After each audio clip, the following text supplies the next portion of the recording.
राजस्थान में 26 सितंबर को रीट परीक्षा आयोजित होने जा रही है।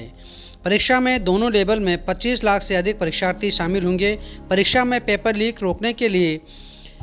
प्रवेश में इंटरनेट बंद किया जा सकता है। सर 26 सितंबर को जिस तरह से बड़ी भर्ती परीक्षा रीट होने जा रही है, जयपुर संभाग की बात करते हैं, किस तरह के डायरेक्शंस आपने दिए हैं? देखिए, जयपुर संभाग में प्रांत के सर्वाधिक संख्या में इस परीक्षा में भाग लेने वाले परीक्षार्थी बैठेंगे। जयपुर, अलवर, सीकर, झुंझुनू, इन सभी जिलों में, इवन दौसा में भी काफ़ी बड़ी संख्या में तुलनात्मक रूप से लोग हैं और मेरे ख्याल से लगभग पूरे प्रांत का 25 से 30% जो परीक्षार्थी हैं वो इन्हीं जिलों में परीक्षा देने के लिए बैठने वाले हैं। उसके दृष्टिगत सभी जिला कलेक्टरों ने अपने साथी पुलिस अधीक्षकों के साथ में और जयपुर में पुलिस कमिश्नर के साथ में चर्चा करते हुए और साथ ही साथ जयपुर में विशेष रूप से सरकार ने व्यवस्थाओं से संबंधित और सहायता के लिए गौरव गोयल आयुक्त जयपुर विकास प्राधिकरण ने उनको भी लगाया।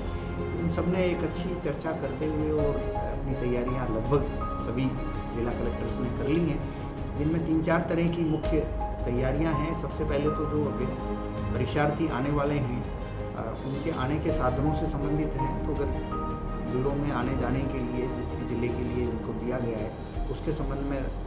रोडवेज की बसों की व्यवस्था, साथ ही साथ प्राइवेट बसों की, और बहुत जगह अभ्यर्थी खुद के साधन करके भी आने वाले हैं। तो एक तो उनके उस जाने की व्यवस्था प्लस जो आ रहे हैं उनके आने में सबसे बड़ी व्यवस्था है, क्योंकि अधिकांश को एक दिन पहले, लगभग सभी को एक दिन पहले आना पड़ेगा, क्योंकि जो स्थान जाने का, सुबह की परीक्षा का जो टाइमिंग्स है वो इस प्रकार से हैं कि अगर दूर के परीक्षार्थी हैं तो उनको एक दिन पहले ही आना पड़ेगा। तो उनके ठहरने के संबंध में अगर स्वतः उन्होंने कोई व्यवस्था अपनी की है तो ठीक है, अदरवाइज जो सार्वजनिक स्थल हैं, धर्मशाला हैं, कोई हमारे कोई इस प्रकार के अन्य स्थल सार्वजनिक हैं जहाँ पर उनको ठहरने की व्यवस्था की जा सके, उसके संबंध में सभी जिलों में व्यवस्था की जा रही है। ठहरने के स्थलों पर पीने के पानी से संबंधित व्यवस्था है, कोई बिस्तर वगैरह की आवश्यकता पड़े तो उसकी है, और साथ ही साथ में जो भोजन आदि से संबंधित कोई इस प्रकार से ऑन कॉस्ट उनके ऑन पेमेंट पे, और कभी कई स्थल ऐसे भी हैं जहाँ लोग स्वेच्छा से अपनी तरफ से भी इंतजाम कर रहे हैं, स्वयंसेवी संस्थाएँ, भामाशाएँ, तो इस प्रकार की व्यवस्था सभी जगह की गई है। परीक्षा केंद्रों पर समुचित मात्रा में स्टाफ का लगाने का कार्य तो माध्यमिक शिक्षा बोर्ड के माध्यम से हो रहा है, लेकिन जो सुरक्षा की दृष्टि से पुलिस लगाई जा रही है वो समस्त जगह पुलिस के द्वारा व्यवस्था की जा रही है। साथ ही साथ प्रत्येक सेंटर पर और प्रत्येक उस पर शिक्षण वगैरह के लिए महिला कांस्टेबल की व्यवस्था भी हो रही है, क्योंकि महिला कांस्टेबल्स की इतनी अधिक संख्या नहीं है, उसको ध्यान में रखते हुए होमगार्ड के साथ साथ में जो हमारी अन्य महिला कार्मिक हैं, चाहे वो आंगनबाड़ी कार्यकर्ता हो, सहायिका हो, या कोई शिक्षा विभाग की कोई महिला कार्मिक हो, कोई महिला टीचर्स हों, तो उस प्रकार से ड्यूटी लगाई जाएगी कि एटलीस्ट प्रत्येक सेंटर पे एक महिला कांस्टेबल और कम से कम एक और अन्य उपस्थित रहें, ताकि ठीक से फ्रिक्शन वगैरह हो सके, उनकी कोई अवांछित कोई इस प्रकार का जो सामग्री है उसको न ले जा सके। इन व्यवस्थाओं के साथ साथ में जो बाहर से आने वाले संसाधन हैं, बस हैं, ट्रक हैं, या कोई भी और जिस भी साधन के से वो लोग आ रहे हैं, उसको दृष्टिगत हर शहर में अलग अलग अस्थायी बस स्टैंड, जैसे जयपुर में जो मुख्य 5 रोड हैं उनके ऊपर 5 बस स्टैंड अस्थायी बनाए जा रहे हैं। उसके बाद में जो शहर के कुछ नज़दीक के एरिया में अलग से क्लस्टर्स में फिर व्यवस्था की जा रही है कि वहाँ से ला करके फिर उनको क्लस्टर्स के रूप में, उदाहरण के लिए मानसरोवर है तो उसका एक क्लस्टर बना के वहाँ छोड़ सकें। जितनी भी एरियाज़ हैं उनको ध्यान में रखते हुए लगभग इस तरह के ऐसे ही सभी जिलों में व्यवस्था की जा रही है। और उसके बाद में जो छोटे साधन हैं, हमारे ऑटो रिक्शा हैं, मिनी बस हैं, इनके भी एक इस प्रकार से रूट्स को निर्धारित किया जा रहा है ताकि उन स्थानों से जहाँ उनको परीक्षा देनी है या ठहरना है उन स्थानों तक उनको ले जाया जा सके। सर, महत्वपूर्ण बात पेपर है उनको एग्ज़ाम सेंटर तक पहुंचाने के लिए, उसके लिए किस तरह की व्यवस्था की? ये सुरक्षा का महत्वपूर्ण उसमें भी, देखिए उसमें जो पेपर्स जो हैं उनको संबंधित जो थाना है उस क्षेत्र के लगते हुए उन्हीं में ले जाया जा रहा है। और उसके बाद में साधनों से जो भी हमारे जीप वगैरह जो भी साधन अवेलेबल होंगे उनके साथ में, और कोई ना कोई उनके साथ में कोई सुरक्षा के लिए अतिरिक्त पुलिस का जाब्ता देते हुए ही उनको सेंटर्स तक छोड़ा जाएगा, ताकि किसी प्रकार के रास्ते में कोई गड़बड़ ना हो सके, और इसी प्रकार से वापस लाने की व्यवस्था सुनिश्चित की जाएगी एग्ज़ाम होने के बाद में। परीक्षार्थियों के परीक्षा देने के बाद जाने के लिए भी इसी प्रकार की जो व्यवस्था है बसों की, अन्य संसाधनों की जा रही है, क्योंकि आते समय तो लोग अलग अलग टाइमिंग्स में आएंगे, लेकिन जाते समय सभी का प्रयास यही होगा कि समाप्ति के बाद एक साथ सब लोग जाएं। तो उसको ध्यान में रखते हुए ये प्रयास किया जा रहा है कि उतनी मात्रा में, सफिशिएंट मात्रा में रोडवेज की या प्राइवेट बसें या अन्य संसाधन जो है वो अवेलेबल रहें, ताकि लोगों में वापस जाने में किसी प्रकार की दिक्कत नहीं हो। रेलवे के स्तर के ऊपर भी वार्ता राज्य सरकार के स्तर पर की गई है, और रेलवे द्वारा भी अतिरिक्त जो निर्धारित उनकी ट्रेन हैं उनमें अतिरिक्त बोगी लगाने के अतिरिक्त 12 से 17 के मध्य जो अलग से ट्रेन्स भी पूरे राजस्थान में चलाई जाएंगी, ताकि किसी प्रकार की कोई दिक्कत नहीं। सर, एक और इंटरनेट बंदी किस तरह की है, क्योंकि अधिकांश देखा जाता है ये इस प्रकार की बड़ी परीक्षा है जिसमें कि नेट के माध्यम का उपयोग करते हुए और इसकी संभावना से कभी भी इनकार नहीं किया जा सकता। तो उसको देखते हुए इस संबंध में जो है, क्योंकि अभी सफिशिएंट टाइम है, तो अप्रोप्रिएट समय पे जो भी राज्य सरकार के निर्देश होंगे या जिस प्रकार की हमारे ज़िलों के अधिकारियों के द्वारा मांग की जाएगी, उसको ध्यान में रखते हुए और आवश्यक आदेश जारी। सर, संभाग में विभिन्न जिलों से इस तरह की मांग आई है, क्योंकि कई तरह की इस तरह की चीज़ें सामने आ चुकी है। अभी देखिए, अभी वार्तालाप चल रही हैं और कल तक स्थिति क्लियर हो जाएगी। कल जो भी स्थिति क्लियर होगी उसको ध्यान में रखते हुए जो भी उपयुक्त होगा वैसे आदेश जारी। कई जगहों पर सर व्यापारियों ने बाजार भी। एक और इंटरनेट बंदी किस तरह की है, क्योंकि अधिकांश देखा जाता है ये इस प्रकार की बड़ी परीक्षा है जिसमें कि इस नेट के माध्यम का उपयोग करते हुए और इसकी संभावना से कभी भी इनकार नहीं किया जा सकता। तो उसको देखते हुए इस संबंध में जो है, क्योंकि अभी सफिशिएंट टाइम है, तो अप्रोप्रिएट समय पे जो भी राज्य सरकार के निर्देश होंगे या जिस प्रकार की हमारे ज़िलों के अधिकारियों के द्वारा मांग की जाएगी, उसको ध्यान में रखते हुए और आवश्यक आदेश जारी। सर, संभाग में विभिन्न जिलों से इस तरह की मांग आई है, क्योंकि कई तरह की इस तरह की चीज़ें सामने आ चुकी है। अभी देखिए, अभी वार्तालाप चल रही हैं और कल तक स्थिति क्लियर हो जाएगी। कल जो भी स्थिति क्लियर होगी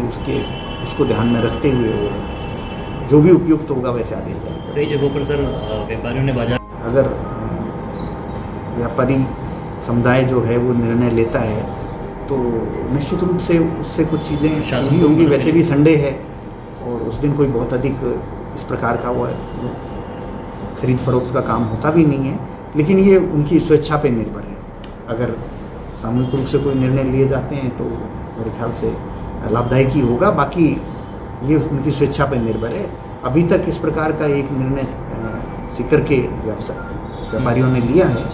कि वो इसको आवश्यक सेवाओं को छोड़ के और जो परीक्षार्थियों से रिलेटेड आवश्यक सुविधाएं हैं, जैसे कि कोई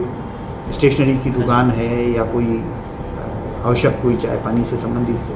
जो चीज़ें, उनको देखते हुए अगर वो चाहेंगे, वो स्वेच्छा पे निर्भर है।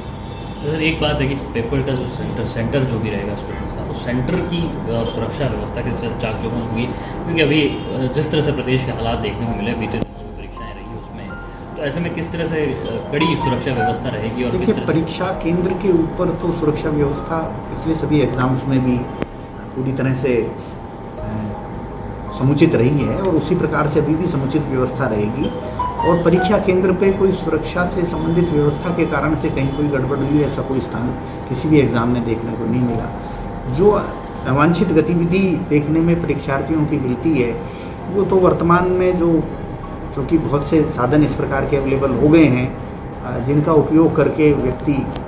इस प्रकार के एक्ट कर लेता है, लेकिन वो इस प्रकार के एक्ट ना कर पाए, उसके लिए उसकी प्रॉपर चेकिंग एंट्रेंस से पहले ज़रूरी है, जिसका पूरा ध्यान सर एक रखा जाएगा। सेंटर के अंदर जो कर्मचारी, जो भी वीक्षक लगाए जाएंगे, जो परीक्षा लेंगे,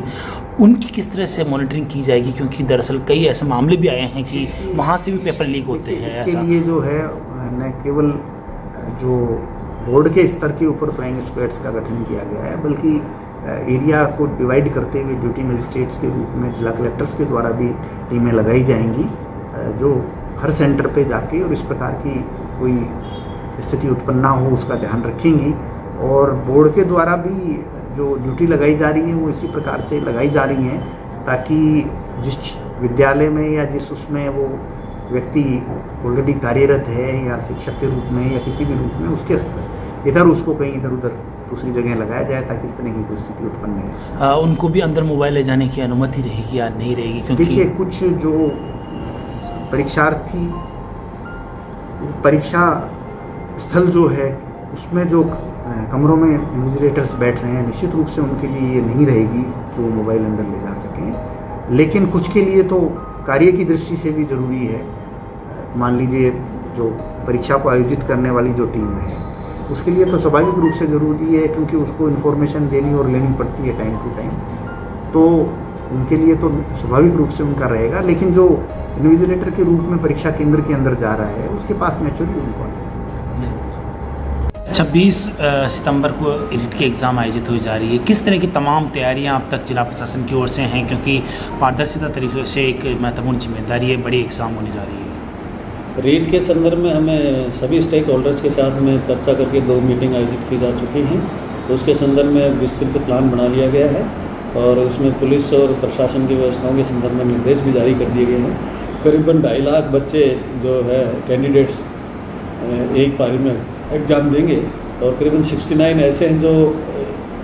लेवल फर्स्ट और लेवल 2 का ही सिर्फ देंगे और 1,81,000 ऐसे बच्चे हैं, कैंडिडेट्स हैं जो दोनों एग्ज़ाम देंगे। इस प्रकार से करीबन 3-3.25 लाख बच्चे जो है ना 3.25 लाख के करीब जो कैंडिडेट्स हैं उस दिन जयपुर में रहेंगे। हमने व्यापार मंडल के साथ भी एक मीटिंग आज आयोजित की। मुझे खुशी है कि सभी व्यापारियों ने इस बात पर सहमति दी कि वो स्वैच्छिक बंद उस दिन रखेंगे। इसके कारण मैं समझता हूँ कि काफ़ी अपने को सुविधा प्रदान होगी, जिससे कि यातायात सुगम होगा और किसी प्रकार की भीड़ भाड़ नहीं रहेगी और जाम की स्थिति नहीं बनेगी। पुलिस विभाग ने भी करीबन आज चर्चा हुई थी कमिश्नर साहब के साथ भी, और उसमें भी करीबन 6,000 पुलिसकर्मी इसके लिए लगा रहे हैं, जिससे कि यातायात सुगम रहे और लोगों को लॉ एंड ऑर्डर मेंटेन रहे। हमने 5 अस्थायी रीट बस स्टैंड बनाए हैं जो मुख्य मार्ग हैं, जैसे अपने सिक्कर रोड है तो वहाँ पर विद्याधर नगर में बनाया है, उसी प्रकार से अजमेर रोड है तो वहाँ 200 फीट बाईपास पर बनाया है, उसी प्रकार से अपने टोंक रोड पर तारों की खूट जो है उस वहाँ पर बनाया है, और दिल्ली रोड पर ट्रांसपोर्ट नगर है वहाँ पर है, और आगरा रोड पर जो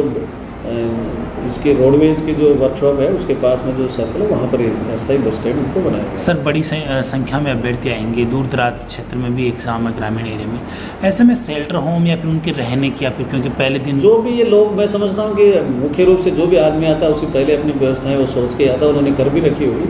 उसके बावजूद भी हमने सभी जो हमारे नगर निगम और JDA के जो भी सार्वजनिक धर्मशाला या कम्युनिटी हॉल्स हैं उनको हम उस दिन खुला रखेंगे और उनके लिए उनको जो लोग उसका उपयोग कर पाएंगे। और हम ये भी आग्रह करेंगे कि उनसे यह आग्रह किया गया है कि वो जो अन्य सार्वजनिक स्थल जिनके भी हैं उनको स्टेक होल्डर्स को बुला के मीटिंग करके और उनसे भी आग्रह करें कि जो लोग उसमें ठहरना चाहें उसके लिए उनको व्यवस्थाएं प्रदान करें। तो मैं समझता हूँ कि सारे जो NGOs वगैरह हैं जो धर्मशालाएँ संचालन कर रहे हैं उन सभी से हमने आग्रह किया। कल उनकी एक बैठक भी हम इस संदर्भ में आयोजित कर रहे हैं और मैं समझता हूँ कि जो लोग इस संदर्भ में रहना